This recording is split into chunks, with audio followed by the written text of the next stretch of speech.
And we're live. And welcome, everyone. Today is day one of a 5-day workshop that we're doing live. How to free yourself from survival in 5 days. And a subtitle, Does the Body Really Keep the Score? So, Odile, I'm going to hand over to you and let you kind of give us a little bit of an idea of what we're doing and what we mean, or what do you mean by does the body really keep the score? Thank you, Steve.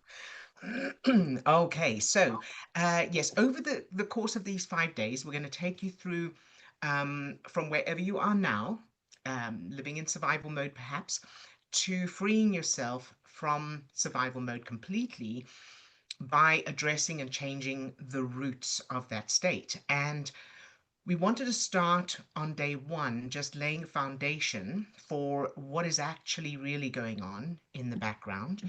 And I just realized my mic is off to one side. um, and so that you know what we're going to change and how we're going to change it. All right. So um, Bessel van der Kolk, of course, wrote the book "The Body Keeps the Score." And he did a great job of getting certain points across and covering certain topics and that. However, there's a very, very, very important piece that needs to be just looked at.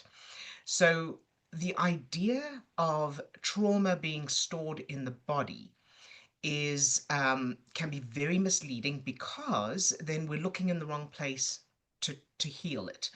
And the reason I'm saying that is it's true that we feel trauma physically, and that the memories of trauma, so trauma from the past, definitely have an impact on the body. It impacts systems and cells and organs and all of that. However, it's not because the trauma is stored in the body, it's because the brain, which is where the memories of the trauma actually are, is triggering that response in the body in real time. And the reason this is so important is because it is in the brain that we need to change the trauma, not in the body. To try changing it in the body is I mean, it's okay, but that is addressing symptoms, not the actual cause. So let's say traumatic event in the past, at some point in the past, the memory is in the brain, in sort of stored throughout the brain as separate pieces of data. And the brain is then triggering the body in real time to create the survival state, the fight, freeze, flight, emergency state. And we feel those effects. So the body is impacted. It's just that the memories are not stored in the body. The memories are in the brain.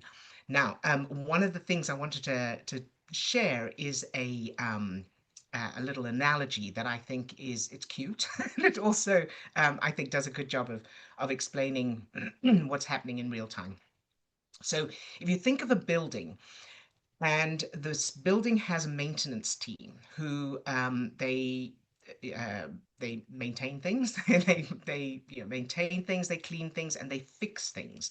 So they go around and they fix whatever's broken, and they clean stuff and that.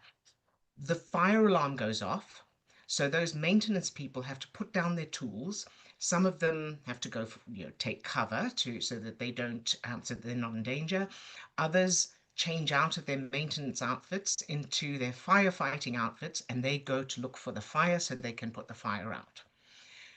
When that fire alarm goes off, they then go back to their job. So then they pick up their tools, they change back into their outfits, and they start fixing or cleaning or maintaining what they were doing before.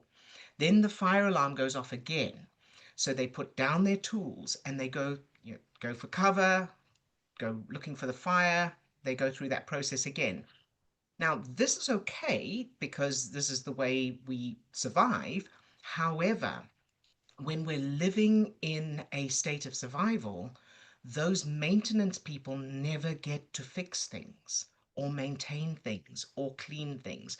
So this, transferring it to our actual, from a building to our actual bodies, the cells don't get to replicate, the organs don't get cleaned, the blood flow is not going to the organs as it needs to. So things that would normally contribute to a healthy body are constantly halted because that fire alarm keeps going off. So the idea is to date the the trigger of the fire alarm so that the fire alarm goes off when it's needed, but not when there's no fire, not all the time, not randomly, and so on. I don't know if I've done a good job of that, Steve. Do you want to chip in? Well, no, I love the little analogy of, comparing the body to, this maintenance crew in a building. And I think that works really well to kind of get a better understanding of what the role of the body, the cells, and all of that, and the impact that being in a survival state is having on this work crew in our own body.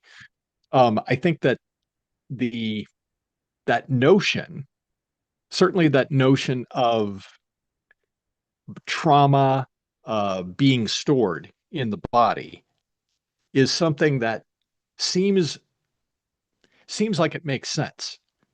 So when people, authors, whatever, make the claim that the body is keeping the score, that trauma is being stored in the body, that makes logical sense to us because that's our experience. It's like if we don't really have an understanding of how this brain body connection is working, and what the role is, then what we are left with is our experience. And our Hmm. experience is that I've had this traumatic experience in my life and I'm having these physical symptoms. Right. I feel, for me personally, I had years of anxiety, years of trauma that had accumulated. My experience was that I was experiencing severe GERD. So it was easy for me to make that connection experientially that um, the trauma is being stored in my stomach, Hmm. that I'm experiencing that in my stomach. So if we don't really have an understanding of what's going on, then it becomes easy for us to make that connection. Right. So I'm thinking that what we're presenting here, or what we're trying to do on day one of this workshop, is just providing a bit of a foundation and a little bit more of an understanding of what's actually going on in in the brain and how we are experiencing that, or what we're feeling in the body. So uh, not that not to oversimplify it, but kind of what you're talking about with that analogy is that there's a signal, that Hmm. survival signal, that fire signal that is going off. And then there are things that are happening in the body that we're experiencing. Hmm. Yes, and actually, before we go any further, I did Mm. want to say, I forgot to say this in the beginning, Mm. of course, this doesn't mean you don't get professional medical or mental health help. So all of this is in addition to seeing your doctor or your, psychotherapist or whatever. I just want to make that clear up front. This is not a replacement for any of Yeah, that. that certainly if you are experiencing physical symptomology and that kind of a thing, this is not a replacement for that. That's what you're saying? Yeah, well, everything that we're talking about is not a Mhm. replacement for Yeah, yeah. anything else, any medical stuff. Okay, so yeah, so what's happening in real time? Let's say, so as I said earlier, you've had a traumatic event. Now, the work we do is with childhood stuff, mainly because that's where everything starts, and that's where everything continues to come from. So, in childhood, and it doesn't have to be trauma either. So, all of our childhood experiences create a create references that provide evidence that proves who we are and how the world works. And in real time, the brain is then referring to the implicit childhood memories that prove that, and then triggering a response. So whether that's a response of fight, freeze, flight, or the emergency state, the stress chemicals, or a response of feel good chemicals. So, and then the conscious mind interprets what we're feeling, and we think accordingly, and those thoughts as we think them are triggering more of those same chemicals, which creates the same sort of feelings, and so on. So as we are in real time, as we're experiencing the world, in every moment the brain is referring to childhood memories and then triggering chemical responses that are creating our experiences, our inner experiences. So, what we do instead of trying to address the symptoms or change the symptoms, it's okay to do that, but of course, it doesn't change it doesn't change everything moving forward. We change the original cause, the roots. So, what we're going to take you through this week is finding and changing the implicit childhood memories that are creating that are pulling that fire alarm. So that are triggering the brain to signal the body to produce that survival state.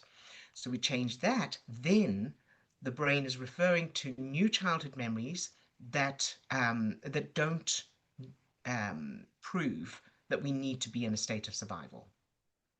So, and just to answer this very important question right at the beginning, is when we change these implicit childhood memories, we're changing them for the unconscious part of the brain, and as a result, for the body, not for the conscious mind. So you will consciously still remember everything that happened.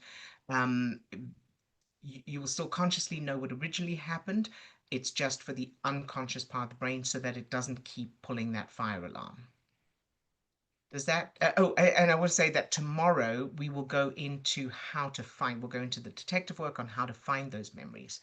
Steve, was that everything that I had to Yeah. say? It really sounds very Well, I short. think that maybe just giving a bit of an example of that survival state and we are, how those childhood memories are actually causing or triggering a reaction in the Hmm. moment, Yeah, and yeah. recognizing that what a survival state is, or why somebody ends up in a survival state in their situation, is Yeah, not across the board. That um and I'm needing a little bit of help here because I'm trying to think of like an example I got it. of I got a survival state and Yeah, an example of how that might play out in different people. I got it. Thank you for that. That's given me a direction to go in. So, an example. So, the first thing is that survival state is, of course, a state of survival. So, it's stress chemicals in our system, including adrenaline and cortisol. And what happens is, as we feel that the feelings that we recognize as survival state, or any negative emotional state, what's happening in real time, which is what causes the feelings that we feel, is that blood is redirected. So that those chemicals, adrenaline, cortisol, stress chemicals in general, um, cause blood to be redirected from the organs to the extremities for running away or fighting. It also causes blood to drain from the prefrontal cortex, where we do our cognitive thinking, to the back of the brain for survival. And amongst it, obviously increases heart rate and breathing and all of that kind of thing, getting us ready to physically survive. The problem is that that happens even when there's no physical danger. So that happens when someone looks at us funny and we feel triggered by it. It happens when someone says a mean, or when we read a mean comment. It happens when we are just thinking about things we're worried about, or worried about what people will say. Exactly the same state happens. So the body is preparing to run away, fight, or pretend to be dead, even when we're just worried about what someone will think, or thinking about how someone betrayed us.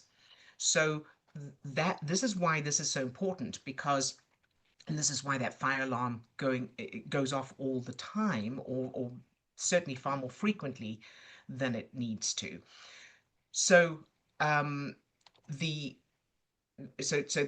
that's happening in real time, and the reason it's happening is because the brain is referring to childhood um, memories. So I'm going to give an example. So I used to feel incompetent around older men. So when I was in the company of an older man, my brain was so I would feel awkward. Wouldn't be able to speak properly. I would feel self-conscious and all of that.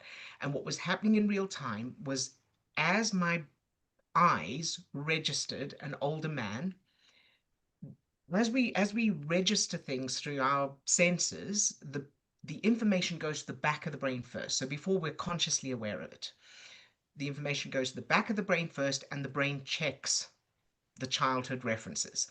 So I would register an older man, my brain would refer to what's my reference for this, and it was my grandfather who had had an impact on me as a child.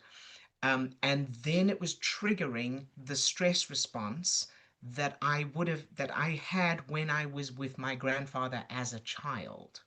So it was nothing to do with this older man in front of me.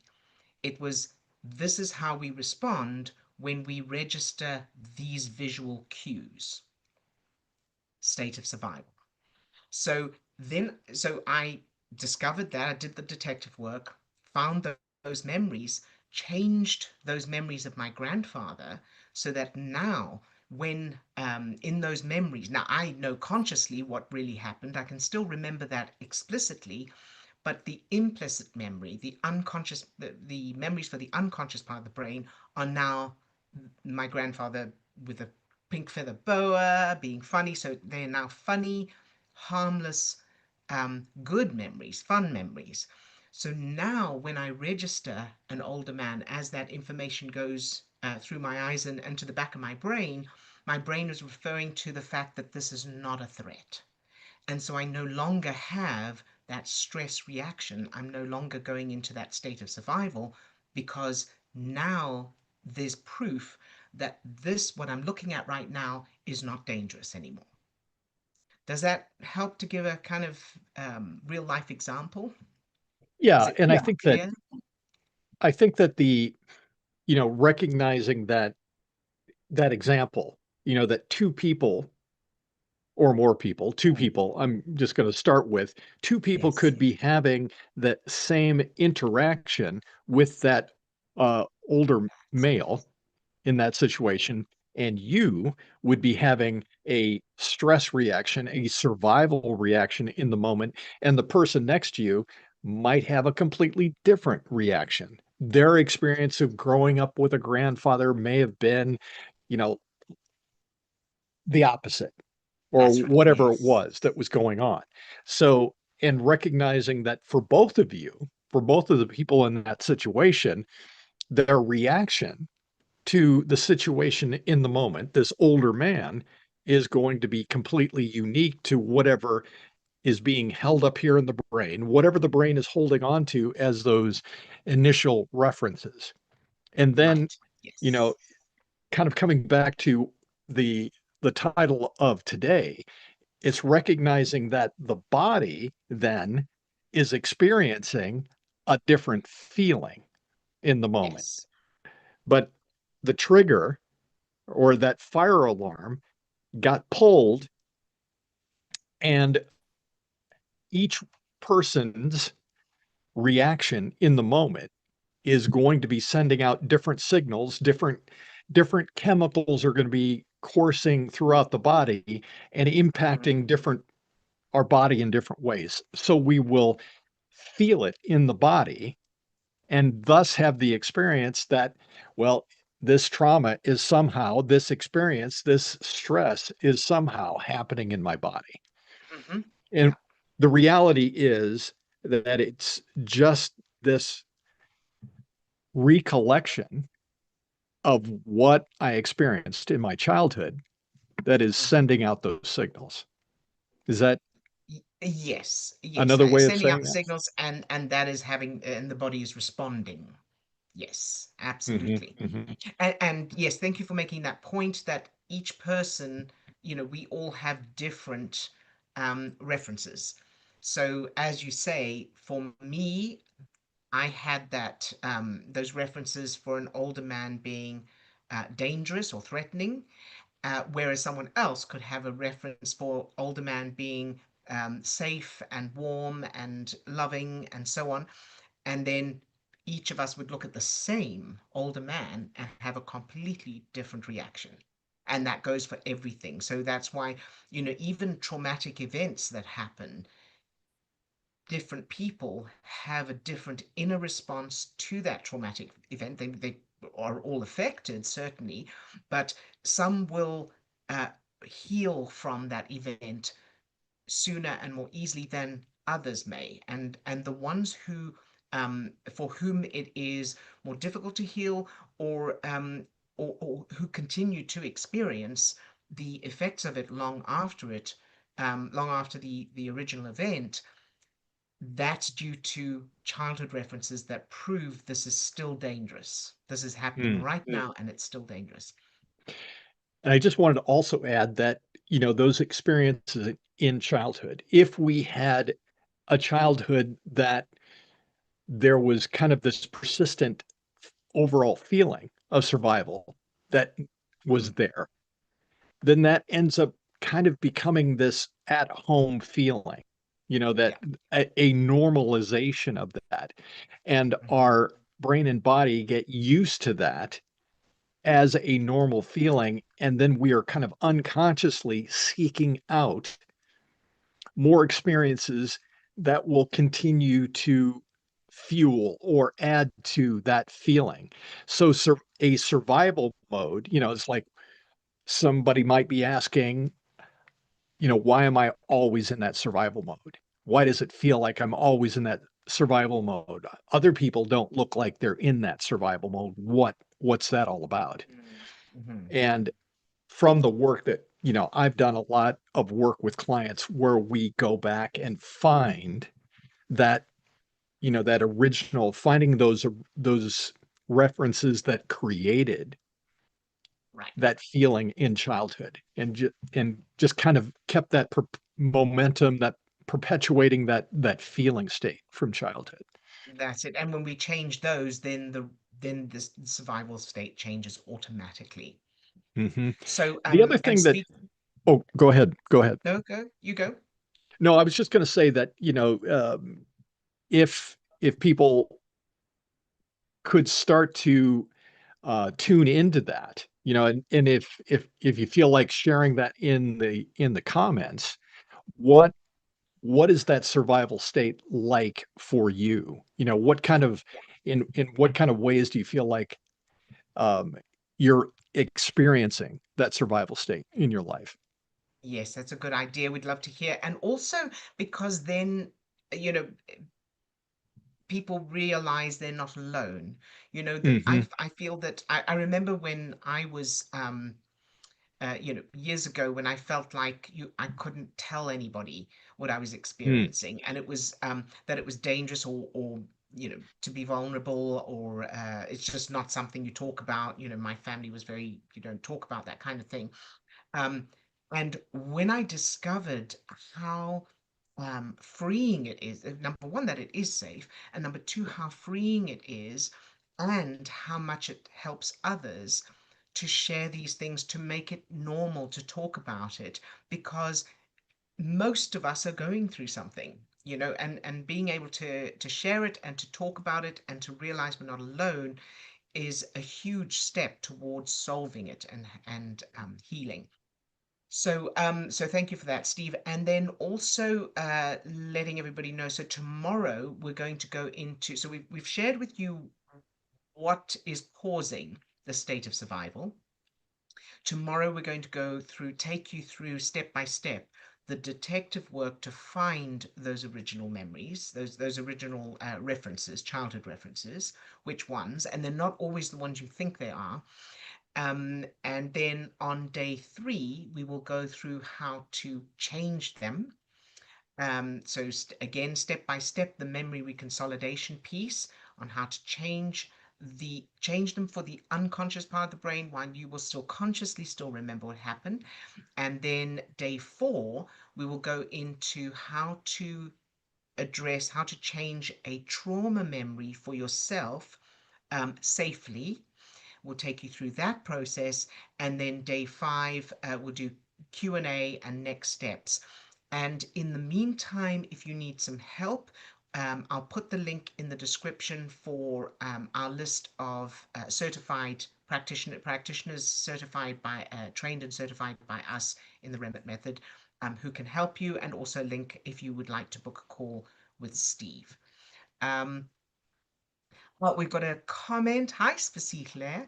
Specicler says, "Hey everyone. Well, for me, survival feels like I always need to keep it together internally, so I don't lose the particular thing. I don't know how to explain it, but if I breathe, things will fall apart." Oh, yes, I know what you mean, Specicler. I have experienced that myself as well. Um, and thank you so much for sharing that, because you won't be alone. Yes, that idea of I've got to pretend I'm okay, or got to keep going, so that things don't fall apart, or so that people don't think I'm incompetent or anything like that. And that feeling of if I breathe, things will fall apart is a very tangible one. And so one of the things we're going to do, so as we change those childhood memories, so in real time right now, your brain is referring to the fact that if you relax or let go, then there's danger. And it's as powerful, as impactful as it would be if there was a tiger in front of you. It's that serious. It's that life-threatening to the unconscious part of your brain. So changing those memories, then your brain will be referring to the fact that it's safe to open up, it's safe to let go, it's safe to relax. And so then it will no longer be producing those stress chemicals that keep you um, in that state of I can't breathe or I've got to hold it together. So I hope that makes sense. Steve, Can you I were just saying? can I just add, Yeah. just by way of something that people can be doing in conjunction with Oh, this yes. workshop and what we're doing today, and I'm thinking specifically about what uh, Yes. could be Stop. helping Savile today is that uh, the Yeah. new subliminal Oh, recordings that we've yes, yes, got yes. out. Yes, so thank you so much. I really need to make notes. I always think I've got it in my head, but I need to have Well, notes. I'm All right. hopefully I'm able to add a little help here for you. You are. Thank you. So right now, I'm going to give you three resources Mm, to move forward with. So the first one is going to be our brain chemistry exercise. So this is our beginner's exercise. It's a standard. mhm, It's the mhm. one that we use for changing memories, as well as just changing your brain and body chemistry. Then I'm going to give you a little inner child exercise that you can also use right now. None of these are very long. And then I will also share with you a new subliminal inner child's healing subliminal. So first of all, the And brain. can I just ask the question, Yeah. why these? Why, why are you recommending these Yes, you exercises? can ask that question. So the brain chemistry exercise is literally how to number one, change your own brain and body chemistry in this moment. And then number two, how to condition your brain and body to produce lower levels of stress chemicals, higher levels of feel good chemicals moving forward. And then we will also be using it for changing the memories on day three. So, very briefly, the way it works and the reason it works is that thoughts are connections between neurons in the neocortex of the brain, and those connections trigger matching chemicals. So negative thoughts trigger the production of stress chemicals, as we were talking about earlier. Those negative memories do the same, and positive thoughts trigger the production of feel good chemicals like endorphin, serotonin, oxytocin. So I'm going to I'll take you through this little exercise right now, and I will also put a link in the description to a place where you can get a free copy of the MP3. You can download the MP3 for yourself to learn the exercise yourself. It's not very long, it's only a minute or so, and so I'll take you through it now. So what you'll need first of all, and pause this video if you need to think of something, you'll need a subject. So person, place, animal, or activity that you love, but with no negative connotations. So no missing or longing or loss or worry or anything like that, just love. And so, as I say, pause this video if you need time to think of something. And if you can't think of anything, also feel free to ask in the comments and I'll help you find something. So once you've got something, take a deep breath, close your eyes. And I want you to start by thinking of your favorite color.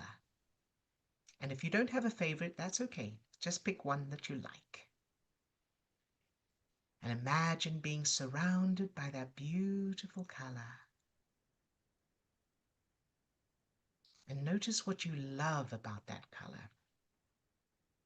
Feel the feeling of it. Feel the feeling of being surrounded by that gorgeous color. Very good. Now think of your subject, that person, place, animal, or activity that you love, and imagine holding them in your arms in a hug. Notice the feeling, the physical feeling in your chest or solar plexus. And imagine that feeling as a ball of light or energy. And imagine it spreading down to your toes, up to the top of your head, and out to your fingertips. So you're now full of that light, that energy, that love. All right, you can open your eyes. So what you did just there is, as you thought of your color and your subject, and you imagined hugging your subject, all of those things that as you were thinking of them, those were all connections between neurons that were triggering feel-good chemicals. Now, depending on how high the level of stress chemicals already was in your body, you may or may not have felt the results of that. Let us know in the comments if you did. So if you didn't feel the effects of those feel-good chemicals yet, that's okay. It doesn't mean it wasn't working. It just means that you couldn't feel it yet. So keep practicing that. You can see it's so short. It doesn't take much time at all. Keep practicing that little exercise. Download the MP3 if you'd like. Practicing it until you feel the effects, and then keep practicing it further to condition your brain and body. We will also be going through that little exercise, take you through that little exercise on day three in order to change the memories. So that was the brain chemistry exercise. Now a very quick little thing for your inner child. So take a deep breath, close your eyes, and imagine yourself as a child, any age, standing in front of you. And now imagine giving that little you a hug. And imagine saying to that little you, I see you. I hear you. I feel you. I love you.